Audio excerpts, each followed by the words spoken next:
Exclusive interview के लिए बड़ी खबर फूलपुर से आ रही है।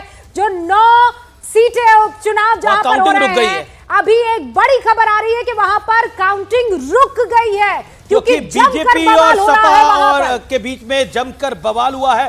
फराज किदवई हमारे साथ है। फराज किदवई, ऐसा लग रहा है कि कहीं ना कहीं बीजेपी ने कमबैक कर लिया है। हरियाणा में कमबैक कर लिया है, महाराष्ट्र में कमबैक कर लिया है और यूपी में भी कमबैक कर लिया है। फराज किदवई, एक बड़ा झटका सपा को, जिस तरह से बीजेपी का प्रदर्शन रहा है इस बार उत्तर प्रदेश के बाय इलेक्शन, मतलब पीडीए काम नहीं आया है। राजस्थान में भी बड़ा अच्छा प्रदर्शन रहा है भारतीय जनता पार्टी का।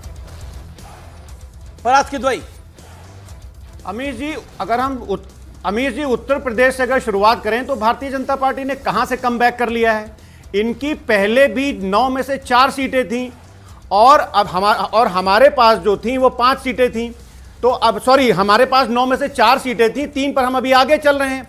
और अगर आप मंझुआ की बात करिएगा तो 14वें राउंड तक 2430 वोट से हम पीछे थे, जो कि अब कम होकर के वो 1300-1400 के आसपास 16वें राउंड तक बचे। यही होता है तो कि सर अगर इस टाइम पे आप जब 37 सीटें जीते तो आप जीते, मतलब कम से कम हम अगर विश्लेषण करें तो कायदे से तो करें।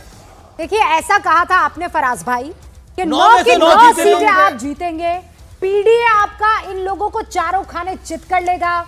आप लोगों ने क्लियरली बता दिया था कि कोई माइका लाल इस वक्त आपको उपचुनावों में नहीं हरा सकता है, मुंह की खानी पड़ेगी। अब आप कह रहे हैं नहीं कमबैक कहां हुआ, हम तो बराबरी कर रहे हैं, हम तो 3 पर आ गए हैं। महाराष्ट्र में कमबैक है, हरियाणा में कमबैक है, राजस्थान में कमबैक है, उत्तर प्रदेश में कमबैक है। फराज भाई प्लीज, फूलपुर में देखिए किस तरह से सपा और बीजेपी में झगड़ा हो रहा है, हंगामा हो रहा है।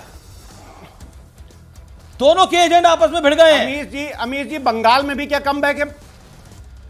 अरे बंगाल मत जाइए ना, उत्तर प्रदेश में रहिए ना। आप उत्तर प्रदेश की 9 सीटों पर बात कीजिए। अरे अच्छा, राजस्थान चले जाएं और बंगाल ना जाएं। महाराष्ट्र मत जाइए ना, राजस्थान भी मत जाइए। मैं कह रही हूं राजस्थान चले जाएं और बंगाल मत जाएं। फराज भाई मत जाइए, काहे टिकट का पैसा बर्बाद कर रहे हैं। अब उत्तर प्रदेश के लिए, उत्तर प्रदेश, अरे रूबिका जी, उत्तर प्रदेश के लिए मुझे कम से कम 40 सेकंड तो बोलने दीजिए। बोलिए सर, 50 सेकंड। मैं ये बोल रहा हूं कि अगर 9 में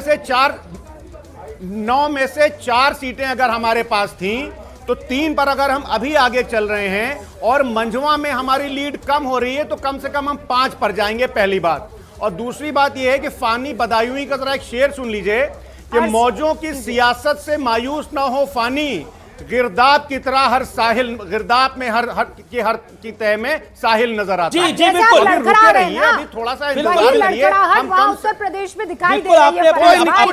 शहजादपुरा वाला कुछ कहना चाह रहे हैं, उसके बाद शहजाद रॉबर्ट वाड्रा पर भी और फराज किदवई की बात पर जल्दी से अपनी बात कह दीजिए।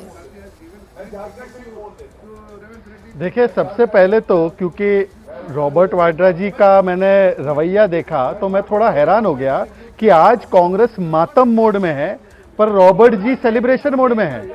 मतलब पूरी राहुल कांग्रेस मातम मोड में है, अमित जी और प्रियंका कांग्रेस। अरे पत्नी धर्म को तो निर्वाह करेंगे ना, शहजादपुरा वाला।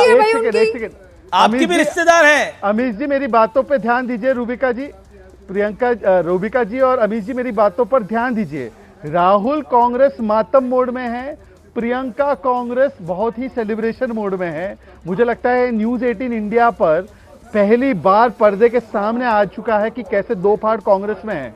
ये 2 फाड़ का एक प्रकार से नमूना आपके चैनल पर है कि पूरी कांग्रेस सन्नाटे में है कि भाई झारखंड में भी सीट कम हो गई, महाराष्ट्र में तो लुट ही गए, उत्तर प्रदेश में तो कुछ टेक था ही नहीं और एक ही जगह पर खुशी है, वो है प्रियंका कांग्रेस। तो मुझे लगता है लेकिन प्रियंका, आपने प्रियंका की बात करी तो प्रियंका चतुर्वेदी का एक बयान आया है अभी एएनआई के हवाले से। वो कह रहे हैं कि बड़े हैरान करने वाले नतीजे आए हैं। लोकसभा में हम 151 सीटों पर हमारी बढ़त थी, लेकिन हम कहां से कैसे सिमट गए हैं, ये प्रश्न चिन्ह जरूर उठाता है। सारे सर्वेक्षण कह रहे थे कि कांटे की टक्कर है, लेकिन वो कांटे की टक्कर कहां चली गई है। हम शॉक्ड हैं, हम हैरान हैं, ये कैसे हो गया है। हमें थोड़ा समय चाहिए, अब यहां से समय नहीं मिलेगा। हमें थोड़ा समय चाहिए, शायद इसे कुछ समय लगेगा समझने में। ये कहा है कोटन को, किस चीज का समय चाहिए अब? मतलब विलासराव देशमुख के बेटे अभी भी लगातार पीछे चल रहे हैं। विलासराव देशमुख के बेटे का देखिए, मैं आपको बताऊं, वो दोनों जमीनी राजनीति करते हैं। लेकिन कांग्रेस का पॉलिटिकल डाउनफॉल है। कुछ कह रहे हैं, सुन लेते हैं। हाँ, एक सेकंड शहजाद, आपके पास आते हैं, लेकिन ये कांग्रेस का डाउनफॉल है।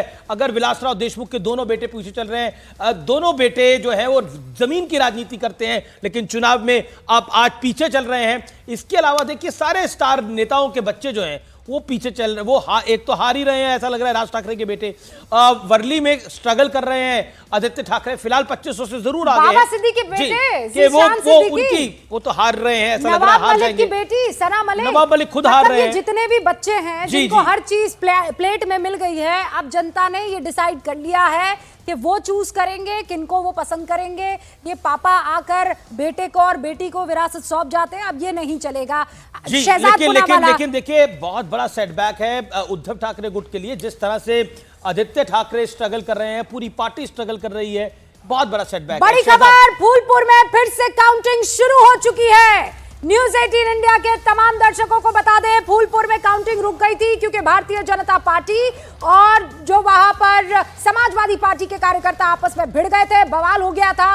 लेकिन अब जानकारी मिल रही है दोनों को समझा लिया गया है और काउंटिंग शुरू हो चुकी है। अभी जब आपसे हम बात कर रहे हैं 12:53 हो रहे हैं। 215 सीटों के साथ महायुति आगे है। महाअघाड़ी 65 सीटों पर सिमट गई है। वहां झारखंड में इंडिया गठबंधन की सरकार, लेकिन सबसे बड़ी जीत जो है वो हेमंत सोरेन की है। नितिन गडकरी ने लिखा है कि महाराष्ट्र में यह हिस्टोरिक जीत है और इसकी पूरी बधाई मैं देता हूं जेपी नड्डा को, इसके साथ साथ नरेंद्र मोदी को, इसके साथ साथ एकनाथ शिंदे को, देवेंद्र फडणवीस को और अजीत पवार को। महायुति ने एक बड़ी जीत हासिल करी है। बहुत क्लियर कट लिख रहे हैं नितिन गडकरी ने अभी कुछ देर पहले ट्वीट करके ये लिखा है, महायुति की एक बड़ी जीत है और बीजेपी अपने बूते 125-127 के आंकड़े को छूती हुई दिखाई दे रही है। देवेंद्र फडणवीस मुख्यमंत्री होंगे ये अब सवाल हो रहे हैं, लेकिन इंडिया अलायंस ने झारखंड में वापसी करी है। लंबे अरसे बाद कोई ऑपोजिशन की सरकार वापस आ रही है, ये बड़ी बात है। प्रवीण दरेकर जिन्होंने कहा था कि शिवसेना की तरफ से ही सीएम होना चाहिए, हमारे साथ जुड़ चुके हैं। प्रवीण जी अभी भी इस बात पर टिके हुए हैं। सबसे बड़ी पार्टी तो भारतीय जनता पार्टी है, ऐतिहासिक नंबर लेकर आई है। देवेंद्र फडणवीस क्यों नहीं सीएम? देवेंद्र फडणवीस ही सीएम बनना चाहिए। भारतीय जनता पार्टी की मांग है, मानसिकता है, इच्छा है, क्योंकि सबसे बड़ी पार्टी भारतीय जनता पार्टी उभर आई है, लेकिन किसी भी तरह का विवाद न होते हुए जी आप ऑब्वियसली आप बीजेपी के एमएलसी हैं तो आप ये बात कहेंगे ही, लेकिन आपका यूटी में डिस्कशन हुआ है इसको लेकर? यूटी में डिस्कशन हुआ है दरेकर साहब? यूटी में डिस्कशन होगा। महायुति के हमारे 3 नेता हमारे वरिष्ठ नेताओं के साथ बैठेंगे, उसके ऊपर निर्णय तय करेंगे। लेकिन भारतीय जनता पार्टी सबसे बड़ी पार्टी है, इसलिए हम लोग सीएम देवेंद्र फडणवीस बने, इसी तरह की हमारी भूमिका है। सिर्फ देवेंद्र फडणवीस या कोई और चेहरा भी हो सकता है? नहीं, वो मेरा नहीं इशू, वह हमारे वरिष्ठ नेता डिसाइड करेंगे। लेकिन भारतीय जनता पार्टी के प्रदेश अध्यक्ष जिनकी भूमिका अधिकृत मानी जाती है, उन्होंने भी कल अपने बयान में फडणवीस जी का ही नाम लिया है। इसमें नाम लिया है तो जी निश्चित तौर पर भारतीय जनता पार्टी के नेता वहां पर चाहते हैं कि देवेंद्र फडणवीस